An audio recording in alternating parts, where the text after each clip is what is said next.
Beetroot తినని పిల్లలకి, carrot తినని పిల్లలకి ఈ విధంగా చెయ్యండి. చాలా హెల్దీ అండ్ టేస్ట్ బాగుంటుంది. మార్నింగ్ బ్రేక్ఫాస్ట్కైనా, పిల్లల లంచ్ బాక్స్కైనా, ఈవినింగ్ స్నాక్ అయినా కూడా చాలా బాగుంటాయి. ఇక్కడైతే ఒక చిన్న size, medium size sweet potato, అలాగే ఒక బీట్రూట్ అయితే నేను బాయిల్ చేసుకున్నాను. సో మంచిగా బీట్రూట్ కూడా నేను బాయిల్ చేసుకుందేనండి.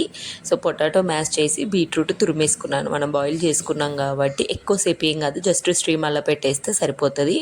రెండు వేసుకున్నాక కొన్ని ఆనియన్స్, పచ్చిమిర్చి, కొంచెం కరివేపాకు, ఇంకా బేసిక్ స్పైసెస్, కొంచెం పసుపు, ఉప్పు, ధనియా పౌడర్, అలాగే జీలకర్ర పౌడర్, నెక్స్ట్ వచ్చేసి కొద్దిగా గరం మసాలా వేసాను. ఒక 2 స్పూన్స్ వరకు అయితే రైస్ ఫ్లోర్ వేసి, ఒక హాఫ్ స్పూన్ వరకు అయితే సూజీ సన్న ఉప్మా రవ్వ వేసాను, మంచి క్రిస్పీనెస్ కోసం అంతే. అంత బాగా దగ్గరికి అన్న తర్వాతకి ఇలా చిన్న చిన్న టిక్కీలాగా చేసుకోండి. పైనుంచి కొన్ని నువ్వులు వేసుకుంటే కలర్ఫుల్గా పిల్లలు కూడా ఇష్టంగా తింటారు. ఈవెన్ చిన్న పిల్లలకి, ప్రైమరీ స్కూల్ పిల్లలకు కూడా ఈ విధంగా బాక్స్లో పెట్టి పంపించేసేయండి.